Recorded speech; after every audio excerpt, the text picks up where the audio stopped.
राज्य के मुख्यमंत्री देवेंद्र फडणवीस, इनकी पत्नी एवं प्रसिद्ध समाज सेविका अमृता फडणवीस ने विधायक किशोर जोरगेवार द्वारा आयोजित कार्यक्रम में 55 छात्राओं को साइकिलें वितरित की हैं।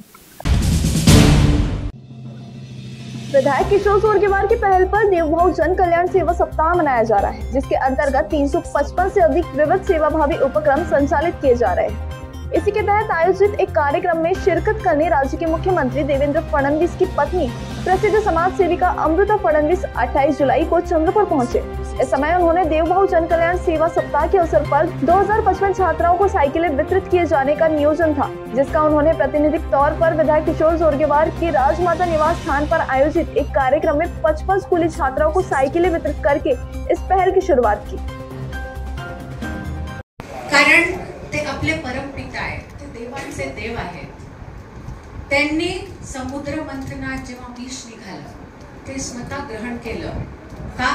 कारण जे तिन्ही लोकातले लोक आहेत, तिन्ही लोक त्यांचा जीव वाचवण्यासाठी, आणि ते ग्रहण करून त्यांनी स्वतः अमृत वाटू दिलं। असे आपले देवांचे देव आहेत, जे स्वतः हे म्हणायचे आणि म्हणतात की माझी पत्नी माझी अर्धांगिनी आहे, आणि सर्वोत्तम मान जो त्यांनी दिला त्यांच्या पत्नीला आणि स्त्रीला दिला। आणि जेव्हा आपल्या देवाने असा मान स्त्रीला दिला तेव्हा मला अशा कार्यक्रमाला येणं भागच होतं का? कारण आज आपण मुलींना सायकली वाटप करतोय, एका प्रकारे त्यांना एक चालना देतोय, एक मान देतोय।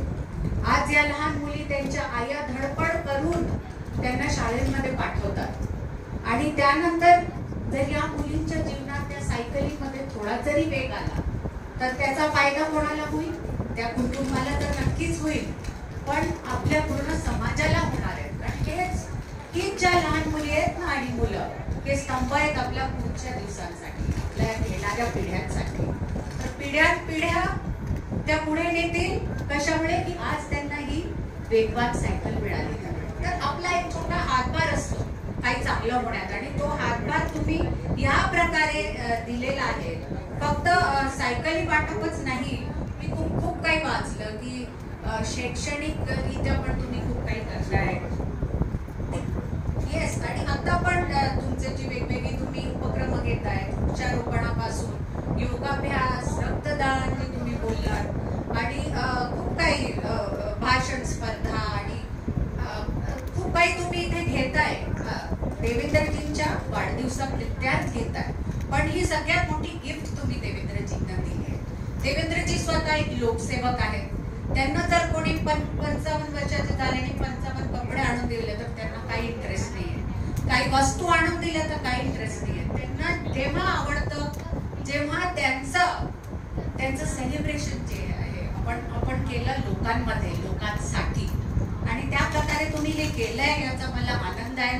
म्हणून मी इथे आली आहे की हे लोकांपर्यंत पोहोचायला पाहिजे, आणि हा मेसेज तुम्ही दिलेला आहे की लोकसेवक जो असतो त्याचा वाढदिवस याच प्रकारे केला जायला पाहिजे की तो लोकांमध्ये एक आनंद पसरला पाहिजे।